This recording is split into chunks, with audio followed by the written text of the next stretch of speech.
नमस्कार, सुप्रभात. मी वृषाली पाटील बातमीपत्रात आपलं स्वागत करते. सुरुवातीला पाहूया टॉप 9 राजकीय बातम्या.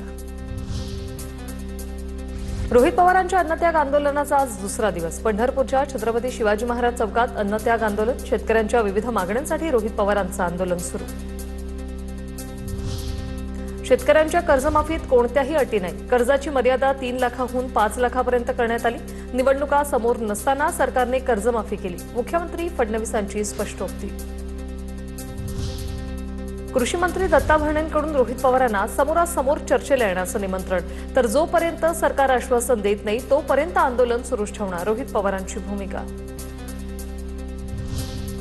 रोहित पवारांच्या अन्नत्याग आंदोलनाला रोहित पाटलांचा पाठिंबा. शेतकऱ्यांच्या प्रश्नावर सरकारने तातडीने सकारात्मक निर्णय घ्यावा, रोहित पाटलांची प्रतिक्रिया.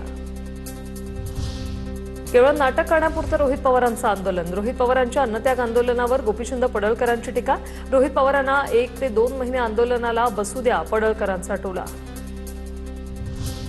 जळगावातून बंडखोर उमेदवार रेश्मा काळेंची उपमुख्यमंत्री शिंदेंच्या भेटीनंतर माघार. नाशिकनंतर महायुतीतलं जळगावातलं बंडही शमलं.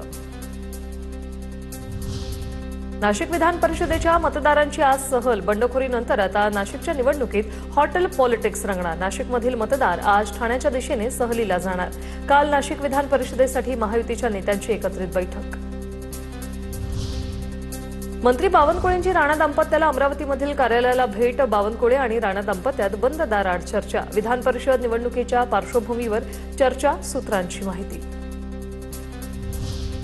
जळगावमधील मवियाचे उमेदवार संपर्कात असल्याचा महाजनांचा दावा. तर सत्ताधाऱ्यांच्या पक्षातील अनेक नगरसेवक आमच्या संपर्कात. महाजनांच्या दाव्यावर मवियाचे उमेदवार शरद तायडेंचं प्रत्युत्तर.